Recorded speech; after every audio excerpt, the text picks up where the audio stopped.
it's Kim from Fleece and Harmony, and this is episode 119 of our Knitting and Crochet podcast.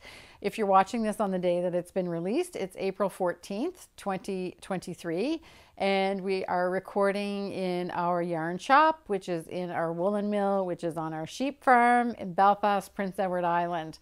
And I'm so happy that you joined me today. If you're new here, we have a kind of a format that we follow for people that have, so welcome if you're new, and I'll tell you what the format is in a second. And I also would like to welcome the people that have been following us for quite a while now. It's been 119 episodes, so we've been around for a while. So welcome everybody. I want to start off by saying that if you enjoyed this podcast, then I would encourage you to subscribe. That helps us to get more visibility on YouTube. Also, make comments. I usually say here that I answer every single comment, but I've actually been so busy that I'm really behind on my comments. So for some of you that may have commented before, you may randomly get a comment to something that you commented that's a month old, because I will eventually catch up, but I'm not quite there yet. And if you think of people that might enjoy the podcast as well, then I encourage you to share the link to the podcast with your friends too. So the way that the podcast is laid out, I'm going to talk about our farm. So we have sheep on our farm, and I'll give you a farm update, which is actually going to feature the horses this time. And then I'm going to go right into the shop update. And there's going to be, the shop update is not very long, but the things that we talk about in the shop update, you can get more information about in the section with Betsy and Simone that will come up after this. And we will have an update on the Prince Edward Island Fibre Festival at the end. And at the very end, we always do a harmony moment, which is just 3 or 4 minutes of relaxation with beautiful music, showing scenes that Ken has recorded either around our farm or close by the farm. And I'm not going to say what that's going to be this week, because I have a couple choices and I haven't decided what I'm going to do. So we'll start with the farm update. Also, there's chapters. So if you're into a section that is not really interesting for you, you can just check out the chapters. And I do show notes in the bottom of the, in the notes underneath the YouTube. If you just scroll down, you'll be able to see links to the products that we talk about, give you some information about the music that we use, and other things that you might want to check out and want more details about. Farm update. So it is beautiful today. I'm recording this on Tuesday, the 11th of April. It's 16 degrees Celsius, and it's really been the first day that it really feels like spring. So it's really, really gorgeous. The sun was shining all day. Most of the snow, we got a late snowfall about a week and a half ago. And now most of that has melted, and there is still a little tiny bit of snow where there's shade and the sun hasn't hit it, but by tomorrow that will be gone in time for flurries tomorrow. So this is April in Prince Edward Island. You can have flurries one day and double-digit warmth the next, and but we'll take the warmth when we can get it. So our horses still had their blankets on because we had some really low temperatures, and we have rain sheets on them when it's going to be cold and wet and windy, but they're just loving it because they've got their blankets off, and they were going crazy out in the field this morning and kicking up their heels, and all of their winter coats are starting to shed, so they have tons of hair that's coming out, which must be itchy because they love like scratching around. So they've been really enjoying this good weather. And Betsy and I will talk a little bit about it, but it's kind of like the perfect time of year for them because it's beautiful and warm and sunny. The mud has more or less dried up, but there's no flies yet. So for horses, it's like the perfect time of year, and it's not too hot. So they're really having fun. And then what's happened, the other thing that's happened in the last couple days is that the crows and all of the birds that are coming back for the spring are starting to build their nests. So Ken noticed the other day that the crows, he had brought some wool over from where we store our big, huge bags of wool that we pick up from the farms that we buy wool from. And he brought some over to the mill. And along the way, some bits of wool had dropped out of the bags. And Ken has noticed that the crows have been going around picking that up. And they're flying past where we are, and they're picking up the wool, and then they have sticks in their mouths. So obviously it's construction time for birds, and they're building all of their nests. So all of this is really nice. After we didn't have a particularly rough winter, to be honest, but it did seem to be, I don't know, just was kind of, it wasn't a very nice winter because we had melting during the winter on and off. That meant that we had multiple mud seasons even in the middle of winter. So it's just really, really nice to feel the warmth in the sun. And already you can see little parts where the grass is starting to green up. So the sheep are going to be really excited because they're going to have tender shoots to eat.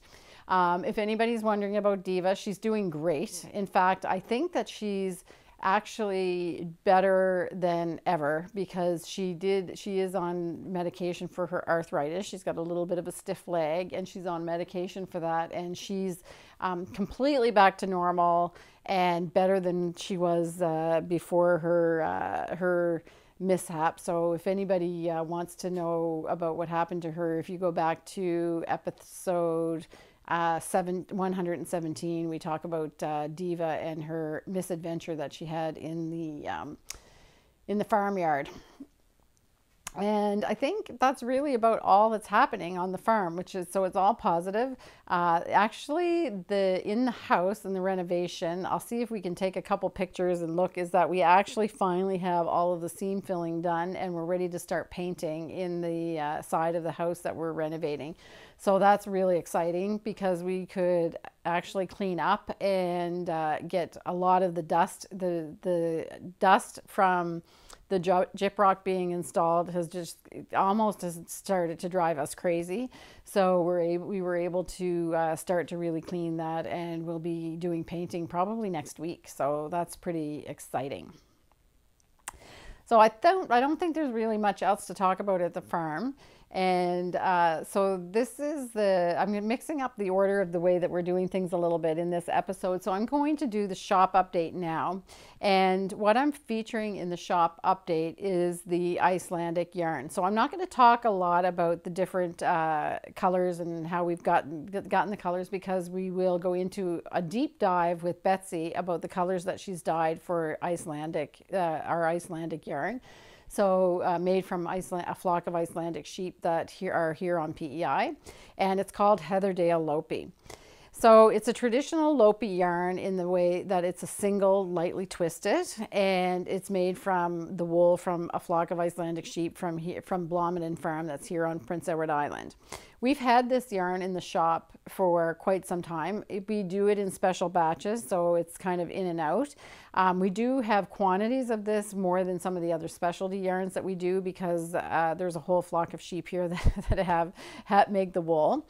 And traditionally we've kept it in the natural colors. I'll show you the natural colors first. So we have inventory of the natural colors. Whoops, not this one, because this is a melange, let's say.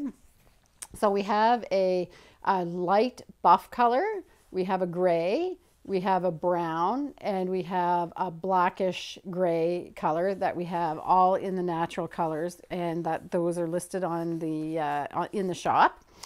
And we have some of the traditional dyed colors that we do, traditional for us, and those are the jewel tones. So we have Trondheim blue, the darker blue is a night without stars, the spruce is the green, we have amethyst brooch, and we have a color called mulled wine. That we've had these colors in the shop for quite a while, and we make them when we run out. So we have those colors. And then Betsy worked on a project doing another color story, which has turned out to be a fantastic project. If you're interested in how we've gotten these colors, you can go down to the Betsy segment, and she, in the mill section of the, about what Betsy's been telling us about what she's doing in the mill every week or every 2 weeks. So in the mill section this time, Betsy tells us how she developed these colors for the Lopi. So we just have these gorgeous spicy colors, and we've actually named them after spices. So you have this beautiful yellowy buff color, which we call ginger. And you have this beautiful, rich kind of warm brown, which is called cinnamon. The green is really interesting, and we were calling that pesto. The orangier one is called turmeric, and then we have this lovely paprika, kind of a soft browny red. So we have those 5 colors together in the Heatherdale Lopi as well. This color combination was inspired by this picture in the Wilderness Knits book. So the Heatherdale Lopi can be used to knit any of the patterns in this book that would be using Alafluss Lopi. I think that's how you pronounce it. And I'm just going to cover the chart. But this was the inspiration for the colors that, that we made in this selection. So if you think that you'd like to knit with Lopi yarn, traditional, it is heavy, so it's for outdoor sweaters for sure. So if you think that you would like to knit with that, we have all of these colors in stock right now. We also have the Wilderness Knits book, but you can look in Ravelry and find lots of patterns that use that Lopi yarn. The specs of this yarn are 125 yards for 85 grams. So that's the width. It's a heavier yarn, but it's not super heavy, and it just makes these gorgeous, gorgeous traditional sweaters. So I hope you enjoy that and check it out, and we'll have that in the shop available until we sell out, because like I said, it is a special batch, but we do have more quantities of this one than some of the other special batches that we have. Also, we're working on a really interesting project as well, and I'm talking about it in the mill section because it involves a yarn, a new yarn. So I came across some posts on Instagram and some of the some shawls that people were knitting, and they were really, really interesting because they looked like different things. Like the first one that I saw, it looked like a motif of sheep on a field, but in fact it was done by, it was kind of impressionistic, and it was done by a method called assigned pooling.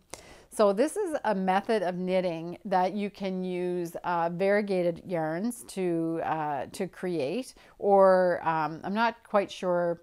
It's not variegated that have short repeats. It's variegated yarns that have a long repeat, and the assigned pooling technique was developed by a person called Dawn Barker. And Dawn created this technique to to control the pooling that you can get in the variegated yarns. So I said to Betsy, we need to make one of these yarns because I want to do a pattern. And the pattern that I want it to do is not one of Dawn's patterns. It's it's by somebody different. It's called the Floral Bouquet Striped Shawl, and it's done by Studio Mitsuko. And I just love this shawl. It's like so beautiful and vintage, and I wanted to knit it out of our Selkirk worsted, but we had to make a yarn that was suitable for assigned pooling. So we do have a color that we haven't made a name for yet. So this is going to be, I'm going to, the picture, I'll leave the picture up of the shawl while I'm talking about it. So I'm using slate in our Selkirk worsted. I've caked these up already, so I'm using slate, and I'm using a color that's yet to be named, which will be for the floral bouquets, and it has a fuchsia and a green in it. And these the areas of color are measured precisely so that you can use them to create those florets of the roses that you see in the shawl, and then the trim will just be natural, the natural Selkirk worsted. So we're making this colorway, this particular colorway, which I'm not sure what the name will be yet, but we'll indicate it on the in the description below. And I hope that somebody will join me in making this shawl, because I just find that this is just such a gorgeous design. It's really, really cool the way that the technique works. You do need to you can use different types of variegated yarn, and the trick is that you knit a cluster stitch where you want to intentionally pool the color that you're using. So you make those rosettes or those florets on that shawl just by gathering up, if you want, the fuchsia color, and then you do little like clusters of the green on either side to get this effect. And you have just this beautiful impressionistic view. And Dawn Barker has lots of other patterns with shawls that use this technique, and she has a really, really good tutorial about how to, so you can learn the technique. But you absolutely definitely need to do a swatch, and the swatch is not for gauge, but it's just so that you know how many stitches you have to make in your cluster to create something that's intentional with the yarn. And that it does take, I tried it the other day, does take a little bit of getting used to and a little bit of trial and error to know, but once you understand how the repeat works in your yarn with your gauge and your needle size, then it's pretty straightforward after that. So I just think that this was I was very excited when I saw this. I think it's one of the coolest new things that I've seen in a while. And we will make, we'll start with this yarn to make the shawl that I want to make. But then I see many more assigned pooling yarns in our future. And we'll talk about those in the newsletters or in the podcast as we make them. So that's really about it. That's all we have for the shop update. So next we are going to go to the Betsy segment, because we will do our works in progress, and we'll talk about our projects at the beginning of that segment. And then after we talk about our projects and our knitting adventures over the last 2 weeks, we will do the in the mill section. And in the mill section, Betsy will show us exactly how she made all of these new colors of the Heatherdale Lopi. So let's go and join Betsy. Hi, Betsy. Hi, Kim. How are ya? Good. Good. I'm actually excited. Are you? It's like behaving like spring. Yes. Yes, it was 16 degrees today. Yeah. When I went over to the house. Yeah. Yeah. Back in the dye room, I just opened the garage door right up. Wow. So beautiful. And yes. no bugs yet. No. So, yes, it's the perfect combination. No bugs, no mud. The mud dried up. Yeah, it did. Yeah, the mud dried up. And it's 16 degrees, and then now next the flies will start. Yeah, that's the thing. It doesn't take long between beautiful weather and the bugs appear. Yes, the horses are loving. This is one of their favorite times, because same thing. I took their blankets off. I talked about it in the farm update, but anyway. So, what are we going to talk about today? We've been monogamous, you and I. Yes, Yes. You might have poked me a little bit last week. She said something about, oh, I don't think you're going to finish your Lady Cordelia before the end. Right. And that was, I don't know, it tweaked something in me.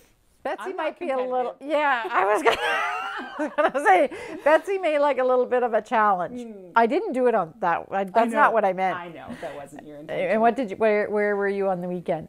Where was I? Not on, well, it started 2 weekends ago. Because right after the podcast, you were at the wrestling match. Oh, yes. Oh, that's right. So it just so happens that both Simone's daughter and my daughter have taken up wrestling. Yeah. So they were both at the same competition. And I could see across the gym that Simone was knitting away. And I was like, okay, I'm knitting too. Then I saw that she put hers down. And I was like, no way. I'm going to keep going. And then I talked to her later, and she's like, yeah, it just got so intense, and I got so into it. And I was like, what did? And she's like, The wrestling match. Oh, yeah, the wrestling match. Yeah, it was intense, but it wasn't intense. The knitting was intense. Yeah, okay. It is a lot of waiting because there's multiple matches that happen and there's multiple age groups. And anyway, so I didn't actually miss my daughter's competition. I just had a lot of waiting in between. Right. And so then she took it as a challenge when I said, I don't think you're going to finish. Anyway, so you've got a lot to show us. So you're going to show Lady Cordelia first. Yes. Okay. That's all I have. So. Oh, okay. I'm just going to show. So just to be clear, you didn't bring the Carina because you haven't really. I truly didn't do anything. Except the Lady Cordelia. Okay. So I mean, it was a bit like the competition and the goading, but there's also something about I just got into it. Yes. And then I was into the flow of it, and it just kept going. So, right. Why? Yeah, you can't fight with that. Exactly. So we'll show that in the next episode because you have some insights into that. But we're just not going to talk about it today. We're going to talk about Cordelia. But just as I'm looking at that, you need to say which sweater you have on because people will ask. Yes. So I am wearing Sun and Sedestall by Sitzelhuivik. Yeah. And I made it a little while ago now. Yeah. But it was an adventurous knit. Yes. I love, she has embellishments that she puts on the cuffs and down on the waist, which you may not be able to see.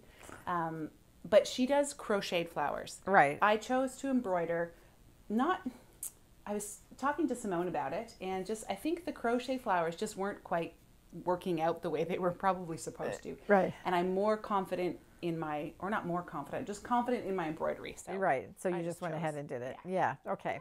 So, and this is a kit. If people are interested, Sitzel has beautiful kits, and you can't buy her patterns separately. You have to either buy her book or buy the kits. Yes.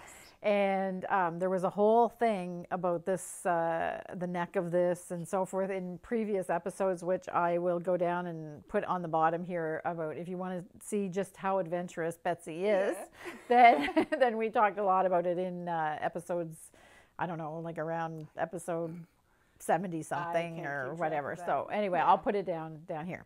So back to Cordelia, by Kristen Drysdale. Makes sense because this was the first sweater I think that I had really started cutting into. Right. And the great thing about that is this Norwegian wool, it is a very sticky, rustic. Right. Simone calls it a woolly wool. Yes. So it definitely grabs, so you don't have to worry at all. So the Lady Cordelia, so I think I was probably about partway through this motif last time. I'm now all the way through all the color work. So now what has to happen is the actual reinforcing of the steek and then cutting the center steek here because it's a cardigan, as well as the sleeves where there's like 3 little bound off here. And you actually have to do that like measuring the width of my armholes like this. Oh, okay. Okay. So she has me measure this here and then tells you to sew and cut exactly to those measurements. So that they'll fit together. So where is the steek here though? It's not actually, there's no actual like you're going to cut right into the... Yeah. And I read that like a few times. So either I have completely missed something along the way or... Wowza. Okay. So, well, she has me sew a U. She calls like just sew a U shape how far down you need to. Okay. And then you cut into that U shape. So that sounds like something that Arna would do. Or Arna's grandmother would do. Yes, maybe. Okay, because they just cut out the neck. Oh yeah, okay. So okay. So you're getting into the real. I am, which I'm not scared of. Right. I'm just. Well, you can trust the wool. Yeah, I'm not, and I think for the arms, I am going to use the sewing machine method. Okay. For the other part, the main steek here, I kind of want to give. I've been hearing about. I've read a little bit about. I've heard others talk about a crochet reinforcement method. Right. So I think, which is fairly common, I think. Okay. Yeah. So we were discussing this a little bit because there's all kinds of different ways you can do everything in knitting, right? Really. So, and we talk about that in with the section with Simone as well, about 2 tools of what you can use and that kind of thing. But steeking is another place where there's 100 different ways to do it. Yeah. Well, not 100, but A few anyway. Maybe 3 or 4. Yeah. And, you know, why not try them all on different projects? That's my thought. So I've done the sewing method on this and other things, and I'm pretty comfortable with that. And the sewing method, for those that don't know, that haven't steeked before, is you just take a sewing machine on a zigzag stitch, or did you use zigzag? I think I did a combination of a straight stitch, and then I got panicked, so then I zigzagged on top of my straight stitch.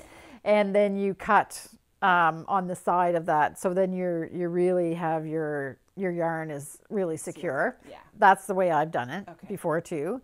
Then there is another method where you crochet up along the columns of knitting that we were discussing. Does create a little bit of a bulkier effect edge. Or edge. Yeah. But then Simone also said it does also give it more structure though as well. Right. So for the button band, I think I want there to be some significant structure because it's a spot that's going to get pressure when you're opening and shutting buttons and that, or if it's closed and you're moving, it will pull.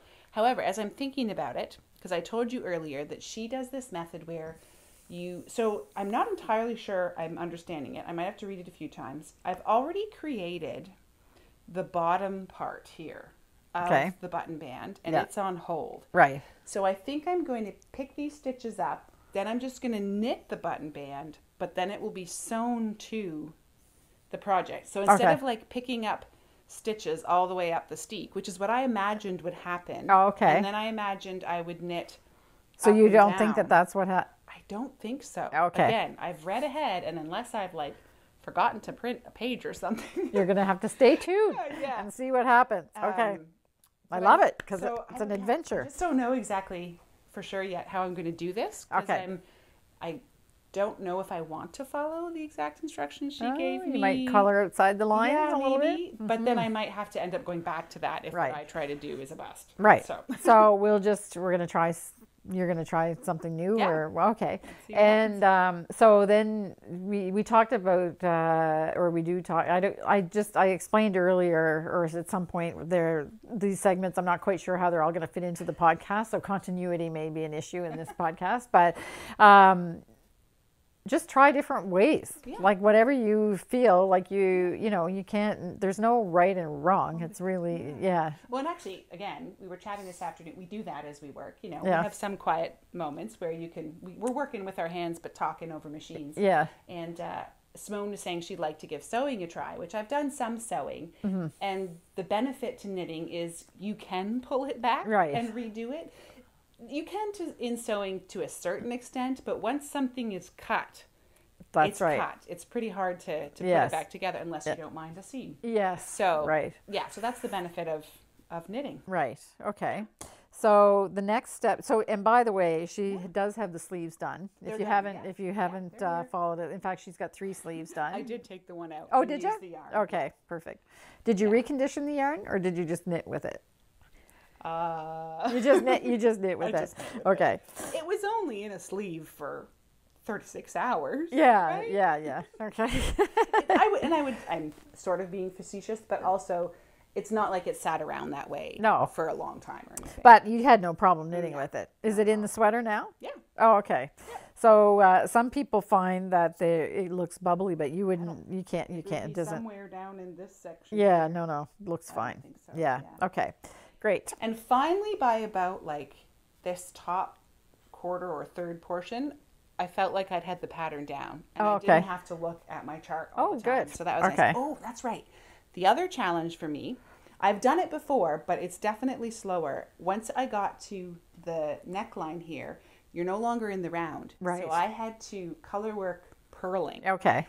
Which the purling part doesn't bother me so much. It's that you're doing it from the back side. Right. So you're looking at the back of your work and having to follow your color chart. So I realized at one point, I'm reading it still as though I were on the right side. Oh, okay. So I had to pull back because you read, what do? You read right to left. Right. But when you're on the back of the fabric, you have to read left to right. Right. Yes, I got caught with that with my paisley. Yes. Right. Yeah. And so I realized, things aren't going to match up properly here because I wanted I wanted the motif here to be in the same position as it is down here. Yeah. Which that would have shifted everything. Oh, okay. So I was glad I caught that early on. Lovely. Yeah. So next is picking up around the neck. No, it's steeking and putting the shoulders together. Okay. Sewing the sleeves in. Okay. Doing the button band, and then somewhere along there, past that, I've got to pick up for the neck. Okay. And we were talking earlier about, because I also only worked on one project really kind of steadily. Yeah. And we were talking about that earlier, is that there's something to be said for monogamous knitting. Eh? Yeah. You just feel like you're making so much progress. Yeah. So I might, I'm not 100% guaranteeing this, but I might stick to doing that for the next little while, just really finishing some projects. I feel like I still have a lot of my winter projects hanging on the needles, and I want to move on to the next season. Yeah. So before it's over. Yeah. Well, which I'm not even committing to doing a spring or summer. Right. I'm already looking to, like, I want to be ready for autumn. Yeah. Right. Okay. For the Fibre Festival. Yes. Yeah. Well, and we'll talk about why I'm excited about fall stuff. Yeah. Okay. Yeah. So then, so this is the Lady Cordelia. Yeah. All right. And I should also note too, I did put in a couple extra inches, because I'm working with our Selkirk worsted, and you've talked about it going out and coming up a bit. So I accounted for that. Yeah, so you lose a little bit in the length when you block it. Yeah. And the colors are Crow Wing and Pearl. Yes. Right. Yeah. Okay, great. I am, in theory, gift knitting this, but I'm gift knitting it for a family member, so they're built very similar to me. Oh, okay. So we both need the extra length. Okay, good. And so that's it. That's it. Okay, so what have you got going? Well, I'm gonna, after I cheekily said to you, you may not finish your Kristen Drysdale project. I didn't work on mine much. I did do some, but my monogamous knitting was with the Cowl cardigan. Yeah. Well, it's been on the needles longer, hasn't it? But I think it was. Yeah. No, I guess it must have been. Wait till you see how big it is. It's huge. Okay. Okay. Wait till you see. It's like a blanket. So I did do, and people are starting to panic about my Maja. They're saying, switch the needles. Your sleeves are going to be too skinny. I've tried them on again, and my arm goes in. I just don't know. Fine. Yeah. And it does. So I did do, before I decided just to concentrate on the Cowl cardigan, I did get more done on this. You have more shaping coming. Yes, and it just keeps getting a little bit more. The ease is coming into it, so I actually don't think it's going to be a problem now. I have no idea. Because look, it's not. And you're still scrunched here. Like, this is not stretched out as much. No. So I think it might be okay. I think some of it has to do with it being on the needles. Yes, I think so. I think a lot of it has to do with that. Yeah. But this seems to me like it's plenty. Although it'll sit lower than that, right? Because the motif comes down like just below your arms.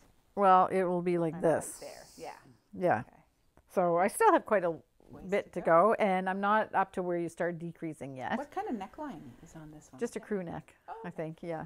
Right. Honestly, I never read ahead, so that's why. So I do when I start to get worried.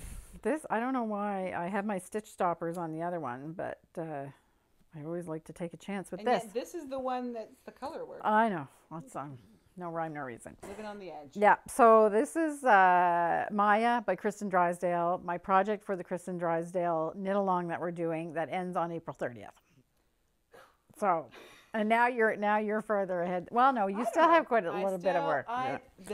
So the finishing on this is not just like, do a crew neck. No. Yeah. It's significant. So this is actually going to be pretty quick to finish, because then the decreases start, and then you're at the neck, and then that's it. Yeah. You just sew under the arms, and you we're don't done. Have to pick anything more up. No. I think I have a bit more finishing. Yes. So this is Selkirk worsted, and the colorway is purple coneflower is the dark one, and the light one is aster. Yeah. So low contrast, because they're part of the purple gradient, but it's not the lightest and the darkest. It's the colors sort of in the middle. The middle range. Yeah. It still works. You can see that. No. Oh, yeah, it's what I wanted. Yeah. I'm really, really pleased with how now, just as long as it fits.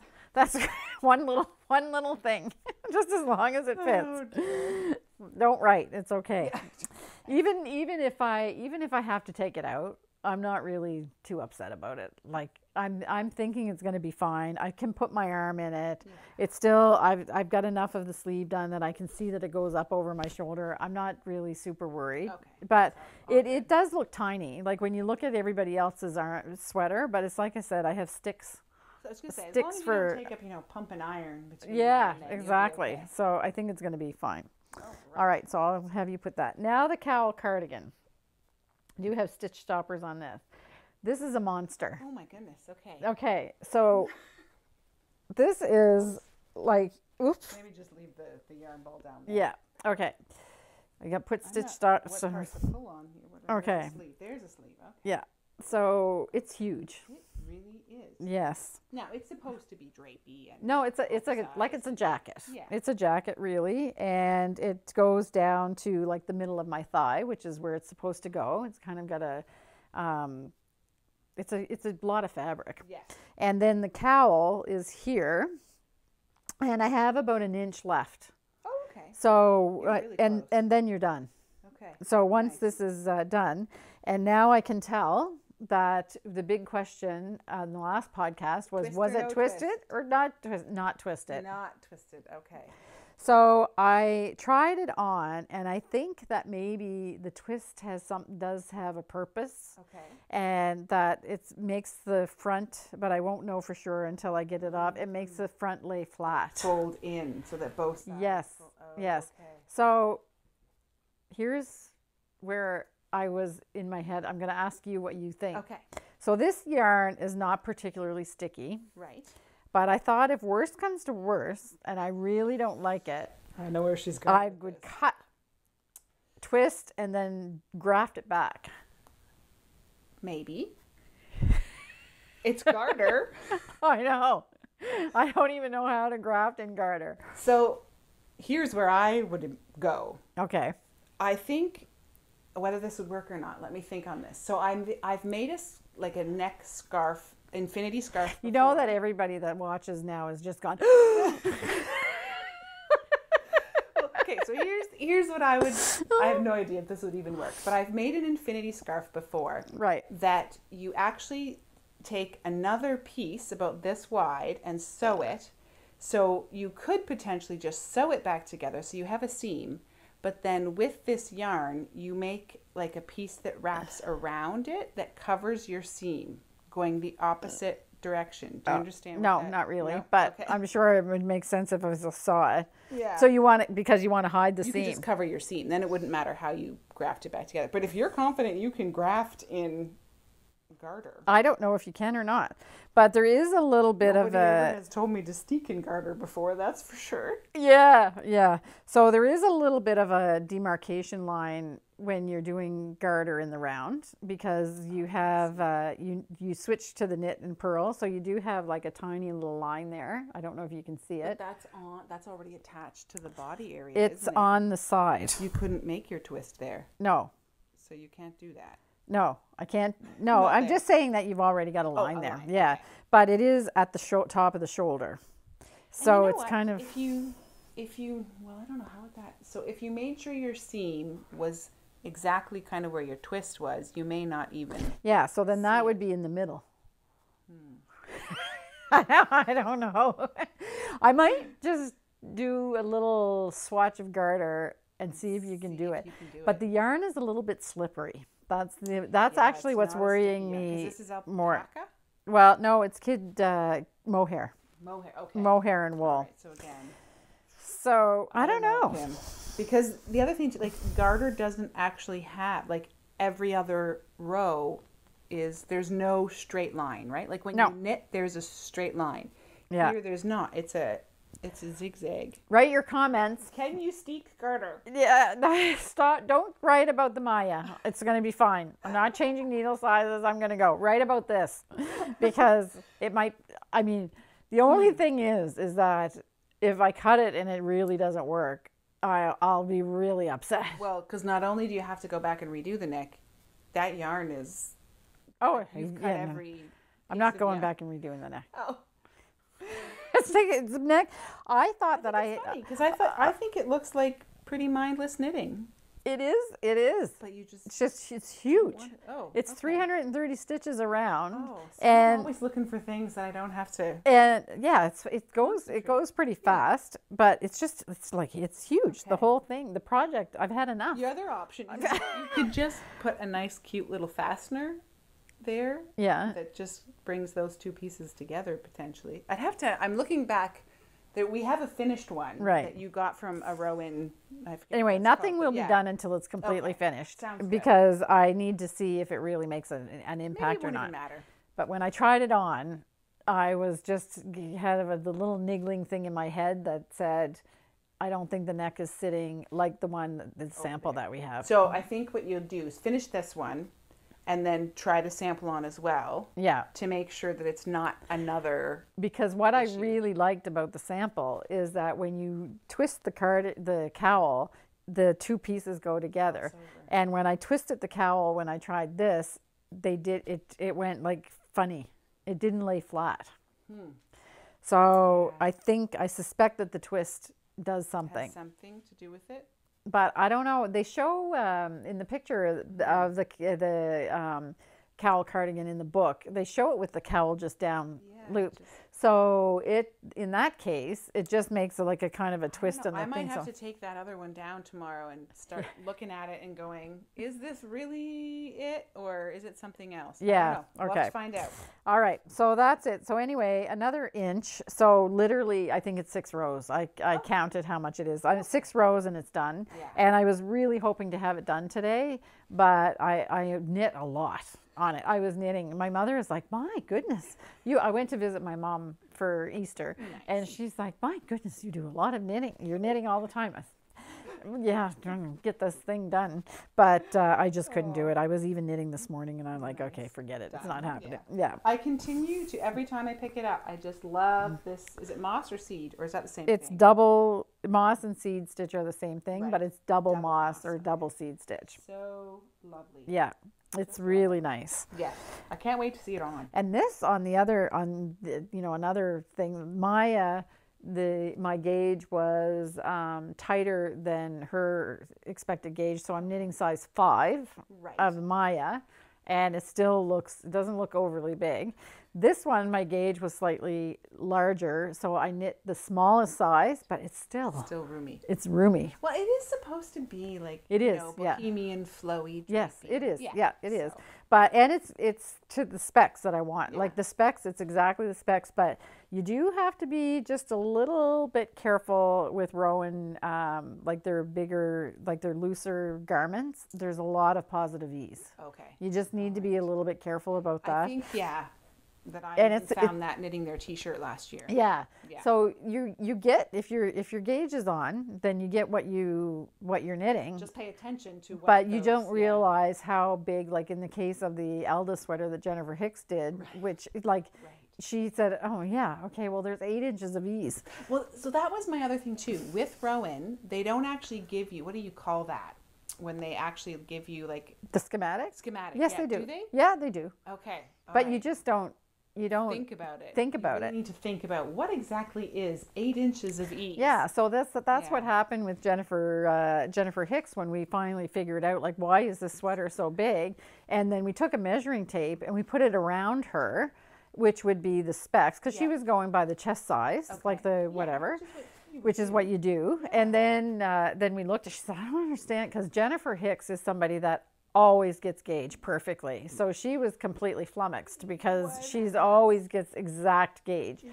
So she said, I got gauge, like I don't understand. So I said, well, we finally did the math on the chest size versus the schematic size. And I said, well, it's 8 inches of ease. Yeah.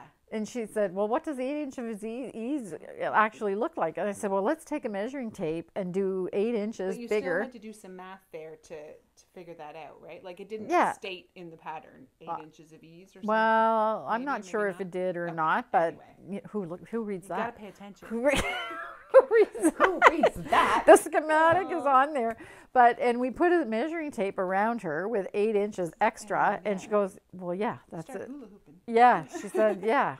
Okay, so I didn't want 8 inches of ease. I wanted, she actually wanted no ease. Oh, then, oh yeah, that would have been. So that was what she was hoping for. And she did reknit that, and it fits perfectly like what she wanted now. But anyway, so there's the Cowl cardigan. Okay. Yeah, so that definitely will be done by the next podcast. Your confidence and commitment. Because I was monogamous knitting it. Oh yeah, I was gonna say it took 14 balls of Kid Classic yarn, and I thought when I was doing the sleeves, I thought I'm gonna have way too much yarn here. They've given generous quantity, and then I started the cowl. And It's like 2.5 balls of yarn in the cowl. Just in the cowl. Yes. Wow. Yes. Okay. Yeah, so it's a lot of knitting. Well, they should be telling you the correct amount. Oh yeah, it's gonna be perfect. It's gonna be perfect. I think I'd be a little annoyed if they told me to buy 17 and I only needed Well, 14. it's just that I thought, how could 14 balls, how could it possibly, especially when you were so far into the project, the body of the project, and you still had 6 balls of yarn or 7 balls of yarn left. I was like, what? But that's the last ball. Nice. Yeah. Oh, okay. That's All right. it. Yeah, that's impressive. it. Yes. So anyway, so that's that. Okay. Okay, so I don't think that there's anything else that we're going to talk about, but we are going to definitely do an in the mill section because you had an exciting time. Yeah, I did. I enjoyed it. It was fun. Yeah. So last in the mill, you were dyeing all of the colors that we needed for the Rioux kit. Yes. So we didn't show the kit in the section with Simone, but there's the kit. So I have a picture here somewhere. Okay. So now next on the dyeing list was we have a flock of Icelandic sheep here on Prince Edward Island, and they live on a farm called Blominen Farm. And Toby and James they're a well-loved flock of sheep, and we make Heatherdale Lopi out of their wool. Just out of curiosity, roughly where are they? We don't need to like tell their address to the world, but I'm just curious, like on the island, kind of, are they east, central, west? They're central west. Central west. Okay. I guess that's how you would. They're west of Charlottetown. Okay. So that's how. We're east of Charlottetown. They're west. Yeah, I think they have a. They don't have a website, but they're on social media. It's like they live in Breadalbin. Okay. Yeah, so that's where they are. So they just had their first lambs this morning or last night. They just posted. I think so. Does it make you miss it? No. Oh. I was like. No, that was a hard no. Iris, I think Iris is the sheep that gives I'll tell you which wool she gives, because she's been in their flock for a long time, and we've processed their wool for a long time. So I think I've got the right. Iris was usually a messy eater, but she didn't seem to be so messy anymore, so that's good. Iris was well blessed a few times while we were processing some of her wool, because she seems to like to muck it up in the hay. Anyway, we didn't have those kind of issues this time. So all of this is to say we had bags of Icelandic, and we do it when we process it, we try to do it in a traditional Lopi spin. Yeah. And what that means is it's not applied yarn. It's actually a single that you do, and you leave and I can never remember I think it's the toff and the tell. There's guard hairs, and then there's the undercoat. Okay. And with Lopi yarn, traditional Lopi yarns, you actually leave some of the guard hairs in, and you have the softness of the undercoat, it mixes. But the reason why you can get away with a low twist on a single is that the guard hairs hold it together. Is that because they're a little longer, or they're really long? Okay. So even though your twist is fairly light, you still have that thread, if you want, going through them. And so the trick is actually not to take out all the guard hairs, because if you take too much out, then your yarn falls apart. It's just fluff. It's just fluff. And I know like there's Let Lopi and other brands that are Lopi that are actually kind of like roving. Olafus Lopi? Yes, exactly. Yeah. And they are kind of, in some cases, I'm not sure, like Lopi is kind of thrown around loosely on different kinds. You sometimes have Lopi that's more like a pencil roving, a very fine roving. Like there's almost no twist. I've seen that, where it's just a big fluffy It's called cake. a plate. Oh, yeah, it's called a plate, and it's a little bit delicate. Yeah. So this is not that. No. This is something different. This is definitely a yarn with a bit of twist, but her flock, Toby and James' flock, is all different colors. So we have the natural colors. Yeah. And then we like, I was going to say they're great. Yeah. But, well, you'll see why it's fun. Yeah. You can do stuff with Yeah, them. exactly. So it's an adventure in itself to work with putting color on color. Yes. So you were experimenting a lot. And we yeah. had some big success with the experiments. So I think how we're going to do this is we're going to show the natural colors first. Good. So we have yarn in skeins that is natural, the natural colors. All right. I have to make sure we're showing the right ends. Yeah. The fancy ends. Yes. We'll tuck our little bits in. Yes. So we have a light. None of them are white. No. They're never white. So this is actually, we have whiter yarn we had whiter yarn, but in this batch we didn't have, this is the lightest one that we had. So it's like a buff color, I would say, like a very light buff ecru and oatmeal, I've heard. Oatmeal, right. Yeah. And then we have a gray, and then we have a black, like a slate gray, which we call black. This is iris. Yeah. That comes from iris. And it's more black than our natural black brown sheep, I would say. It doesn't have as much brown in it. It's got a more charcoal quality to it. I like that. Because our natural black is actually dark chocolate. Yes. Brown. And then we have this beautiful taupey brown, which is so we have these yarn skeins of this, and then we over dyed some of them. Yes. Okay. I do have to give some compliments to our production team, because they get these just like in a big bag and they wash them up. And there is a little bit of blending that they do as well. Yeah. Separating and blending to kind of make sure that if there's a color that we want to preserve, then they take the time to sort that out and make sure that everything is sorted and good to go. Right. Yeah. And then there was another color that was in this group, and this is not it in its purely, but it was a brown, and this actually looks a little bit better than what it looked like, because there's a little bit of gray in it, because it was the end of this skein came from the end of a production, so we don't always separate the production. We sometimes just blend the next one in, and then you get a section of yarn which has the mix of the two. But the brown there was nothing wrong with it. It was just mousy. Yeah. Kind of uninterested. Yeah. Not really gray, not really brown. I just wasn't imagining anyone super excited about knitting with it. Yeah, it didn't have the interest that this one has. It was just kind of I don't know, it's hard to describe. So we dyed it all. Yeah. So we don't have any, but this is the closest thing that we had. This is just a short skein that we had. So on the whitish yarns, or the lightest ones, we had these jewel tones that we've had in stock for a while. The fancy end. Okay, the fancy end. The neater end. Betsy's the one that twists the yarn, so she takes great pride in her twist. And now, and now I can't even pick up a skein if she hasn't twisted it. I can't pick it up and look at it, because she does a beautiful job on the twist. So these colors. So this is Trondheim blue. We have amethyst brooch, we have spruce, and we have a night without stars. So those jewel tones. And we have this one, which is mulled wine. Which is our vineyard. Yes. But because we're putting it on a slightly not white base, we call it mulled wine. Yeah.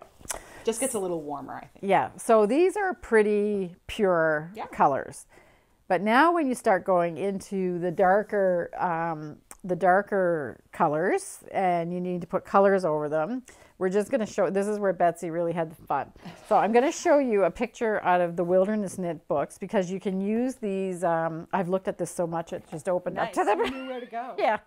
So you can use these, this yarn can replace the how do you pronounce it? I don't know. Alphaslope that they use in Wilderness Knit. I'm just learning this from Inga from Knitting Traditions. Okay. I'm not going to take any other actual credit. Okay.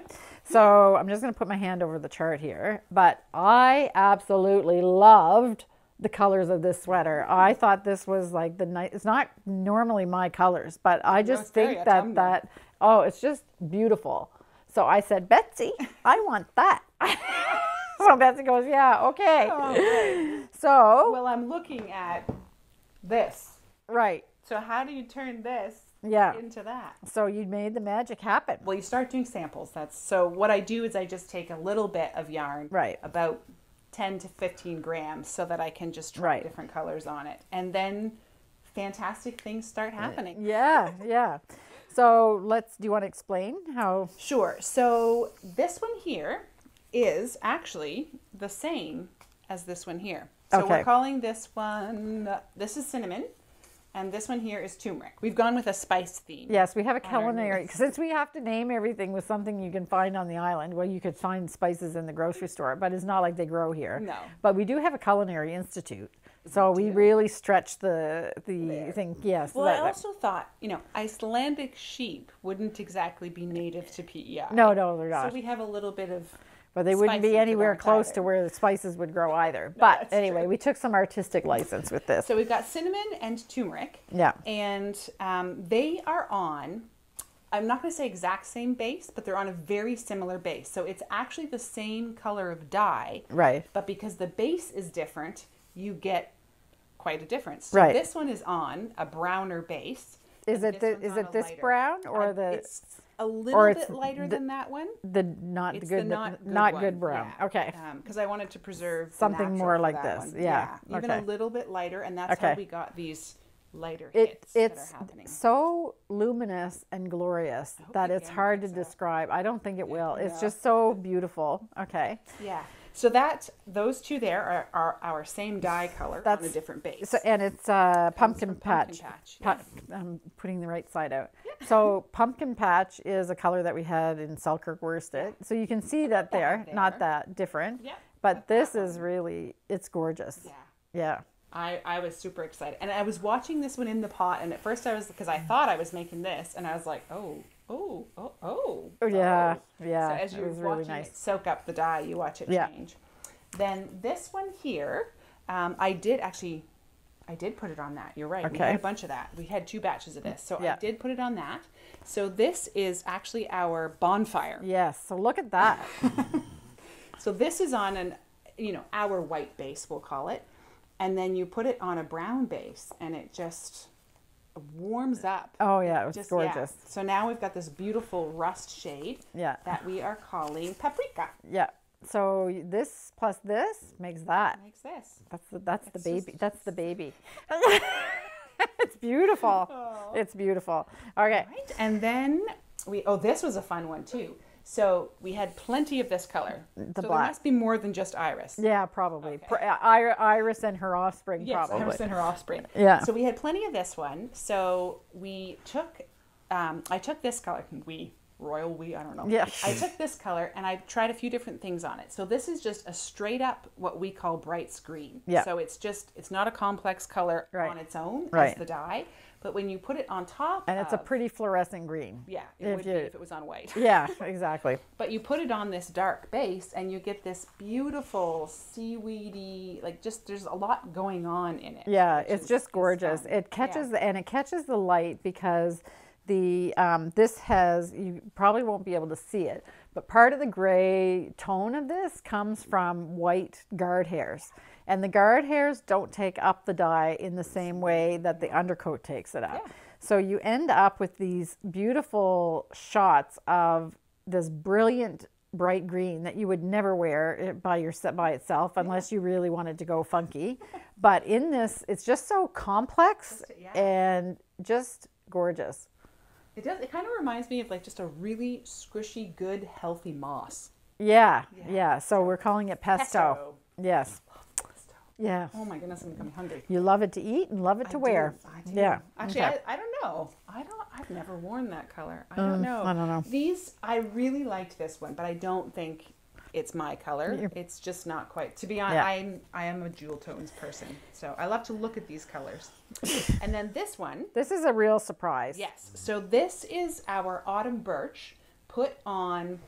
We had a base that was I'm going to say 1 step darker than this. Yeah. So we put this on, but we dialed back just on the amount of dye used, which just results in a lighter tone of it. Yeah, lighter shade. And this is what happened. And I just, again, mind blowing. It's really neat. And there's just, I love how with the Lopi, there's so much variation in the natural yarn itself. Right. But just putting a solid color on it creates this beautiful variation on the yarn. Exactly. So this one's ginger. Yeah. Yeah. So this group of colors is, we had them out on the table, and I'm just going to do this because it's kind of like, if you can imagine it, you can make it. Like, look at that. That one there. Yeah, I don't know if you can really see. Might have to do fuzzy over the chart. Yeah. Yeah, it's beautiful. And there's other ones in this book as well that I think would have beautiful. Yeah. And there's some patterns in there that the jewel tones would be perfect. Oh yeah, there's a frosty blue with so this and that. So now I think we've kind of got it covered, because we went heavy with the jewel tones because they were like striking, but that was really more for us. And then Janet is knitting a sweater out of this book, and it is she's using some of these colors. So if I get a picture of it, I will put the picture in the podcast. Her base, I think, is a gray. Yes, it's a gray and like this. She has this shade, but then she pulled like a really dark arpine cone with some variations into it, I think is her other. So almost, probably kind of pretty close to this combination. Yeah, actually. it's like this, and it is stunning. It's really beautiful. Yeah. So if I have a picture, I'm showing it. All right. So that was what your fun in the mill was. It was. It was very satisfying. And I do have a little bag back there of like test samples and stuff. Yes. So that's fun to do too, because sometimes you just don't know. Like I really did not know, would anything other than putting black on here cover even it? Show? Yeah, And exactly. You don't realize how much light is in there, light spots for the dye to grab onto. So it was really cool. Yeah. So this is actually part of the shop update. So we talked about it. So on the shop update, I would have shown it, but this is how we got how we got to it. Yeah. So it's really fun. All right. And I think that's it, because there is one other little project that you worked on, but I'm going to talk about it. I've talked about it in the shop update, and we'll talk more about that on the next podcast. As we adventure further into it.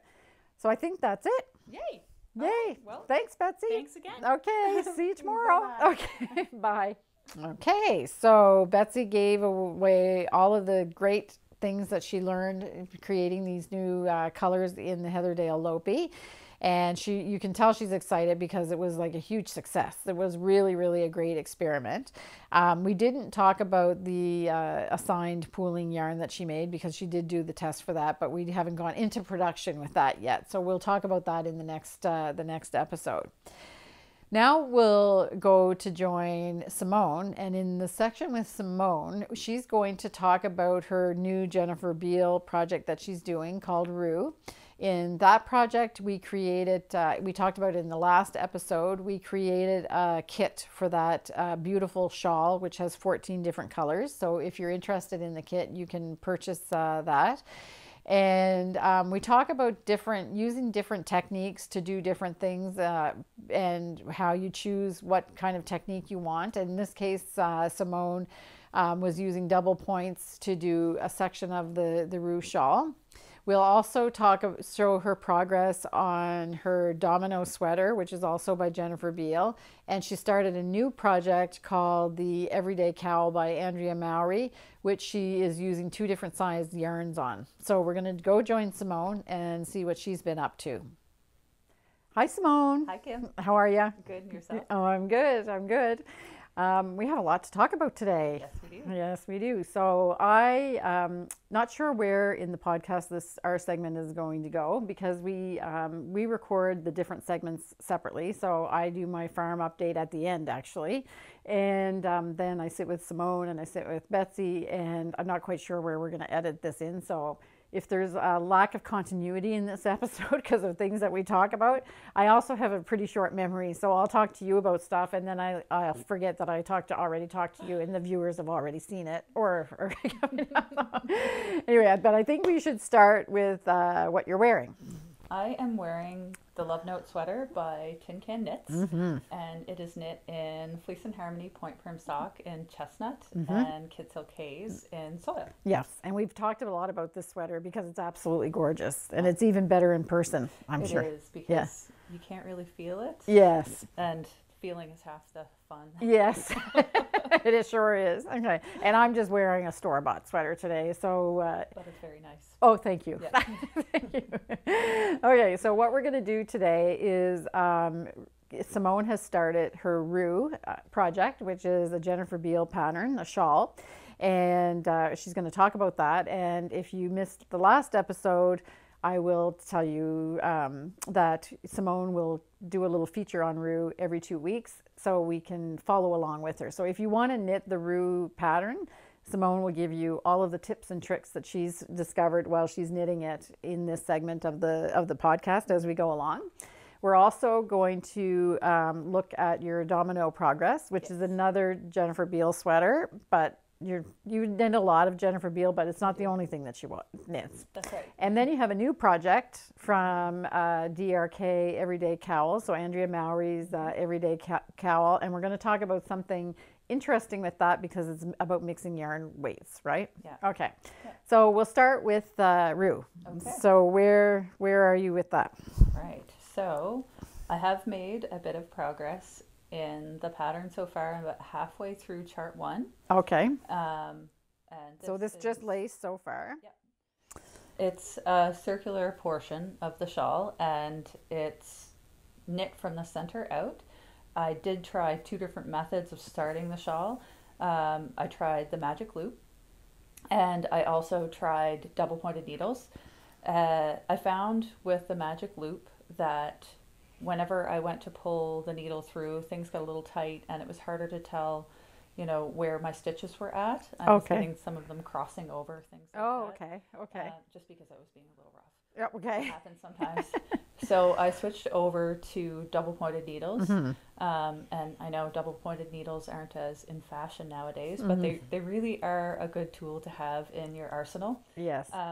So I switched to double pointed needles, and I found it much easier to keep track of my stitches, to keep track of the repeats, and to get the shawl started.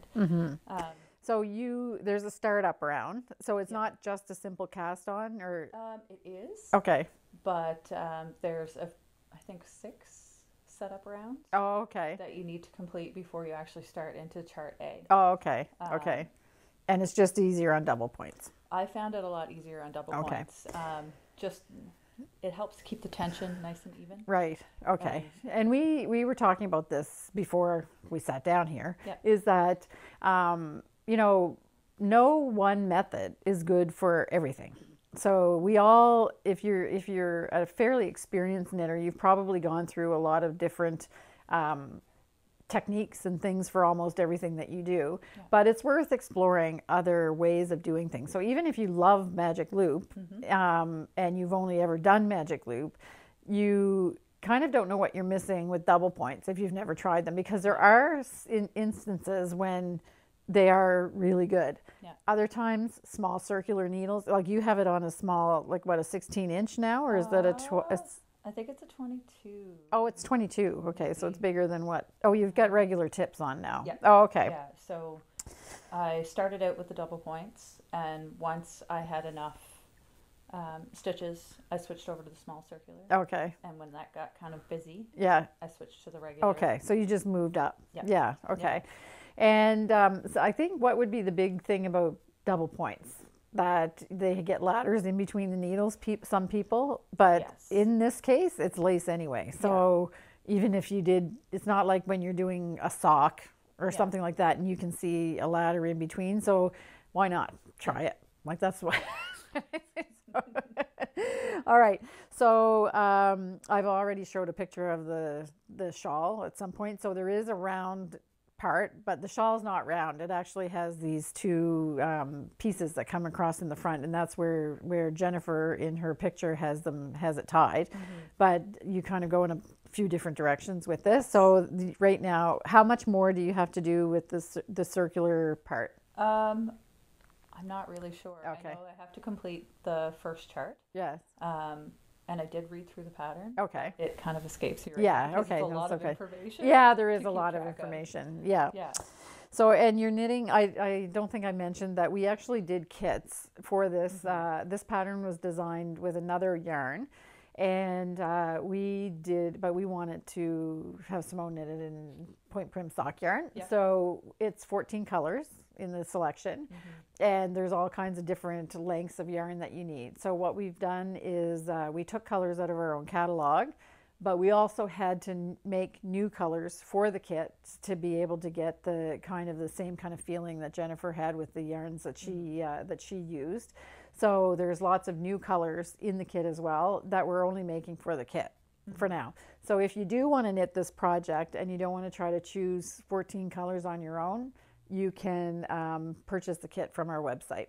So, and you have enough yarn to do each of the sections of there's all kinds of different skein lengths and things like that. So, okay. So, is there anything else that you wanted to say about starting this, or? I don't think so. It was pretty straightforward, and as long as you are comfortable reading a chart, it's pretty easy to follow so far. So, I would say adventurous beginner project. Really? Sure. Yeah. Okay. Oh, Yeah. okay. So far, so good. Okay. Yeah. Yes. There's no like really new techniques or anything like that. Yeah. And when Jennifer writes a pattern, she also writes out the chart as well. So if you're not comfortable reading a chart, you're working from a chart, obviously. Yeah. But if you're not, if you're knitting this or have knit it and you've used the words instead of the chart, then let us know in the comments how that went. I'm sure it's impeccable. Jennifer Beal patterns are impeccably written, and the tech editing is top notch. Yeah. So that's why we're trying to give people confidence to knit them, because her patterns will take you on an adventure. Absolutely. But she's holding your hand as you go. So it's good. All right. The finished products are really beautiful too. Yes. Yeah. And interesting. Like you don't see anything like them anywhere else. So that's great. So that this section is in Seagull, which is a color that we already had in the catalog, but then you'll move into colors that we don't normally do in sock, and some new colors that we made especially for this project. So the next thing you're working on is Domino. Yes. So how'd your progress go with that? It looks bigger. It is. There's more fabric there. It's going great. Okay. So last time I was on the podcast, I was about here with the project. So I've completed a sleeve. Oh, great. Okay. And this time I was lucky because it is knit in the round for the sleeves. So I'm going to turn it inside out. Okay. I've worked in all of the ends as I went. Oh, okay. So whenever I wash and block this, just wait for it to dry and then snip, snip, snip. Oh, okay. Ends are all taken care of. Okay, great. Okay. So no end shaming because you're already one step ahead. So that's great. And I think you would recommend washing and blocking first before you snip them. And with our yarn, this is made from Selkirk worsted. So our yarn will, when you snip the ends, do you just kind of separate the plies a little bit? Yeah. And then within a few wearings, those will felt, and then you don't need to worry because they're not going anywhere. So it's surprisingly light. It is. I'm surprised because it looks like it's heavy, but it's not. It's surprisingly light. But it is nice and warm. Yes, Yeah. yes. So good. And so for those that haven't heard us talk about this before, you're going to pick up around the neck. This was steeped, so she'll pick up around the neck and do a neck band. Mm-hmm. You're going to do a band on the bottom as well. Yeah. And this the kind of it's a turned under band. Oh, okay. So the neck is definitely a turned under band. I don't think that the bottom ribbing is. There's a little split. Okay, right. So that just adds another element of fun. Yeah. And I've tried it on a couple of times already. Okay. And I really love the fit.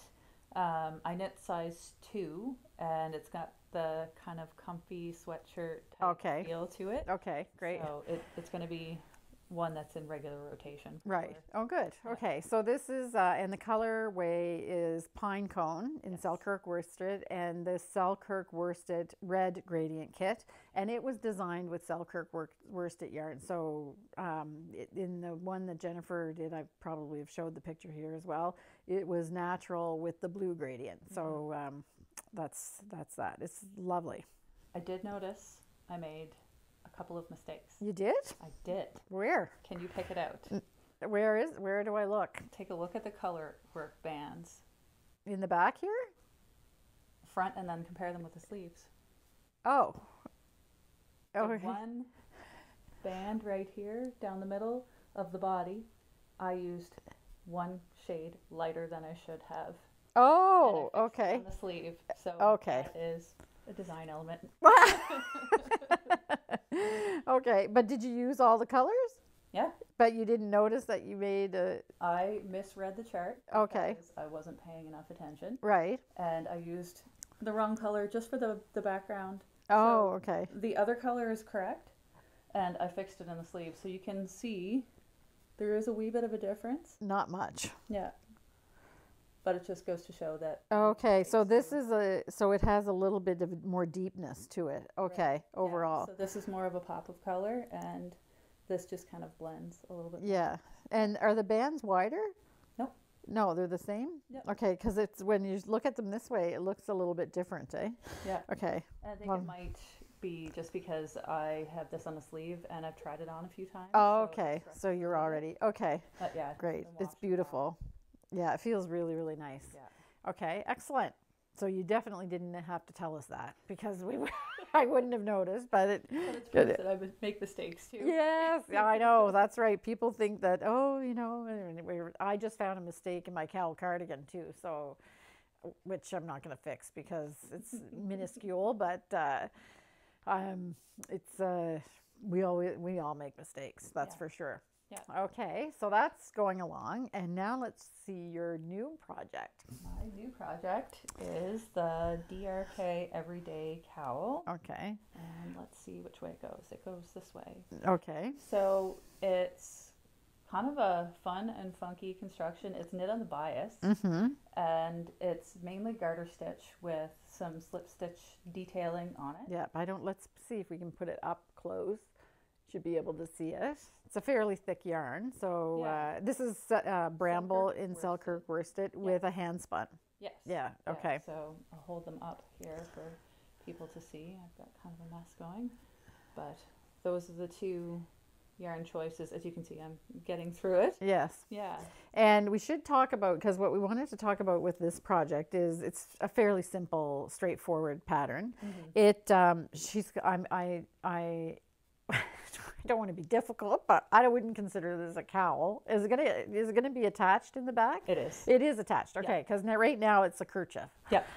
Yeah. So you eventually sew up the edges like Okay. this. So it is kind of like a kerchief cowl. So Okay. we're both correct. Okay, okay. Yeah, it's got a little point at the front. Right. Yeah. Okay. So it's a little bit of it's kind of the best of both worlds then. You have something in the front of your coat that's going to be nice and warm. So what's really interesting about this, and you probably, even with a close-up picture, you're not really going to be able to tell, but the two yarns are of different weights. They are. So the Selkirk worsted, even though it's a worsted yarn, I was just doing a yarn substitution for a customer the other day, and she was, the pattern called for a DK weight yarn, but the yarn that they were using was exactly the same specs as Selkirk worsted. So it's kind of like, you know, the names of yarn weights are ambiguous and fluid at best. So, but in this case, it definitely, the gray hand spun is definitely thicker than the Selkirk worsted. Yeah. So I would say it is more kind of an Aran weight. Yes. Yeah. And it actually makes a really neat texture. Yes. It's really squishy, bouncy, very, very elastic. Right. So yeah, it's kind of So fun. lots of air in there. So is. when you're wearing it, you're going to be really toasty warm. Yeah. So I think that what we found interesting about this is that you didn't necessarily set out with the objective to put two different weights together. No. You just used what you had. Right. You wanted to use your hand spun and bramble, but it's turned out to be a really interesting combination. So Andrea Mowry likes using two different things with, like the birds of a feather shawl that I did was one strand of Kid Silk Haze with I used a even heavier weight yarn than what she had suggested, but I think this is kind of a thing. It is. And Yeah. I find with her patterns, you can kind of play fast and loose with some of the yarn weights because a lot of them are written for like spin cycle, Yeah. which is a really bright, cheerful yarn usually. And Right. it can be kind of replicated with hand spun yarn. Yeah. So you can do that aspect. Yeah. But you can also pair it with, commercially available or, small mill Right. yarns. Right. And it creates some really beautiful effects. Right. So we were looking at this and saying, like, if you didn't, because not everybody's going to have a hand spun, and you won't have another ball of that hand spun No. ever again, because it was a one-time thing. That's right. But we thought that the effect was really, really nice, and you probably can't see the difference. Like you said before, like if you had Squish-O-Vision, you'd be able to feel it's very, very smushy. It is. Smushy. And I think it comes from the different, it almost has like a corduroy effect. Yeah. I think that's kind of without the solidity of or like how solid corduroy is, but it has a corduroy effect. And I think it would be worth experimenting with different yarn weights in this type of, and there's no risk because it's a cowl. And it doesn't matter if the specs are not quite the same or whatever, but it's a really, really interesting effect. Yeah. And another kind of fun aspect of this is the texture of the yarn is different. Yes. So this is very, very bouncy, and this is kind of smooth and creamy. Yeah. So it creates, like, it just kind of adds to that corduroy effect. Yeah. And that's another thing that I'm a big fan of is playing with different textures within the same project. Yes. Because sometimes, especially for like small items like this, you can get some really lovely effects. Right. So we were talking about, I'm going to talk about, or maybe I've already talked about it, I'm not sure, about, because we've done a big project with Heatherdale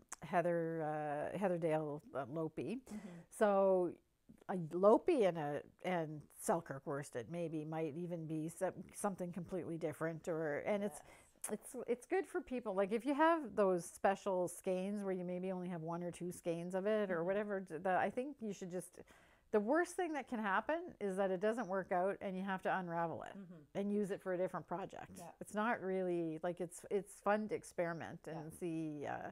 And that's what I love about your knitting, is because you do that all the time. Like, I don't think there's a project that I can think of that is just always just straightforward. It's either the colors. I always say, when you used to come and shop here, oh, that's interesting. Never would have put it together myself because I'm a real color in the lines person, but it's really, that's part of the adventure. It is. Of it. Yeah. Great. It's and beautiful. I do have some Lopi at home, some Heatherdale Lopi, and I have some bits and bobs of Selkirk worsted. Yeah. So I think I might have to knit a swatch just for an experiment. Just to see. How it looks. Yeah. Because the Heatherdale Lopi has that almost halo to it. So I think you can get some really beautiful kind of textures with the combo of the two. Right. So we'll stay tuned for that.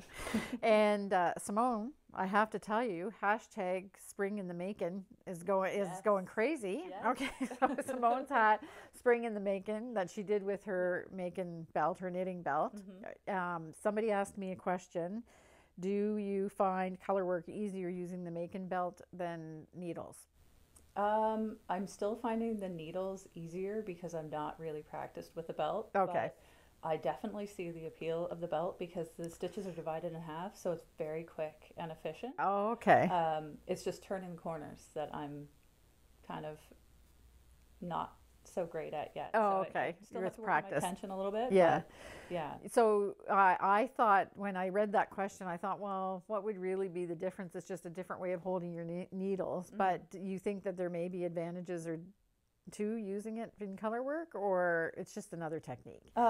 It is another technique, but there are folks that say they feel it's better for people with like thumb and wrist issues, Right. things Okay. like that. So it could be an advantage that way because Right. I do have some, wrist funk going on. Right. So Right. we'll keep trying. Okay. And I'll let you know how it goes. Yeah. I do have a friend that has been using a Makkin belt. She was the one that inspired me Right. to get started. Right. And she's having great success with it. Okay.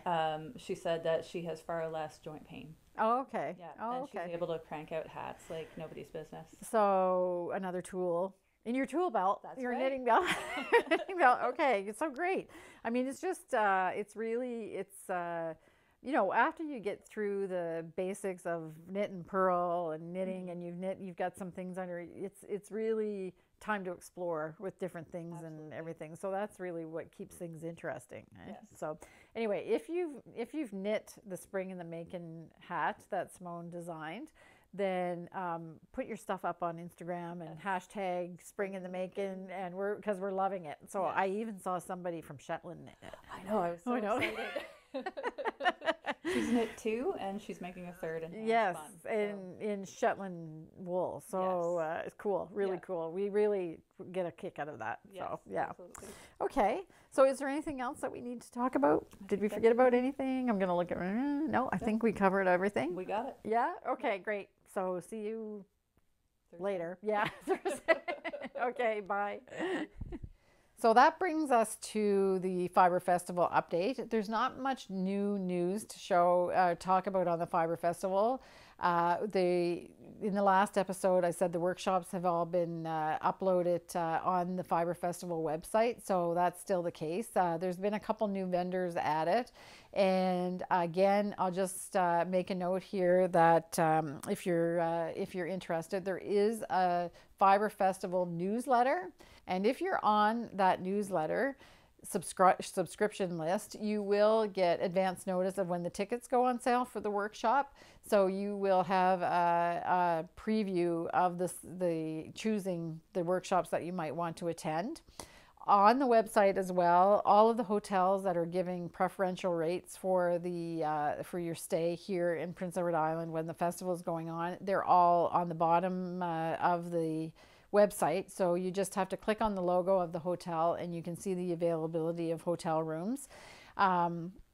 The Fibre Festival will be held at the Delta at the Convention Center. So that's the venue for the marketplace and the workshops, and they have a block of rooms. But all of the other hotels that are featured there are well within walking distance for the Fibre Festival as well. And the slate of workshops is there, so you can see, but the tickets are not for sale yet. So the tickets will be sold. First of all, we'll do 3 rounds of allowing people to purchase the tickets. The very first round will go to people that purchase tickets for the 2022 festival that was canceled because of Hurricane Fiona. So you will get a chance to have the first shot at buying the workshop that you want. Then the next round of tickets, and it's going to be 4 days, I think, is the max that you'll have exclusivity to shop for the workshops for 4 days. The next round will be for people that are subscribers to the newsletter. So that will be for another 4 days. And then after that, the tickets will go on sale to the general public. So if you want advance notice of the ticket sales, subscribe to the newsletter. And I think that's about all that we'll talk about on the Fibre Festival, because not much the tickets haven't gone on sale. They're going to probably go on sale around the first week of May, but like I said, the people with the newsletter will get you'll get notified as soon as they go on sale. Now we're going to go to the harmony part. As always, the harmony part is some scenery from around the farm or close by to where we live. And I always try to choose a relaxing piece of music to go with that. And at this point, I will wish you a wonderful 2 weeks, and may you find joy in all of your crafting and your making. And sit back and relax for the next few minutes and check out the harmony part. And we'll see you in 2 weeks' time. Bye.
Bye.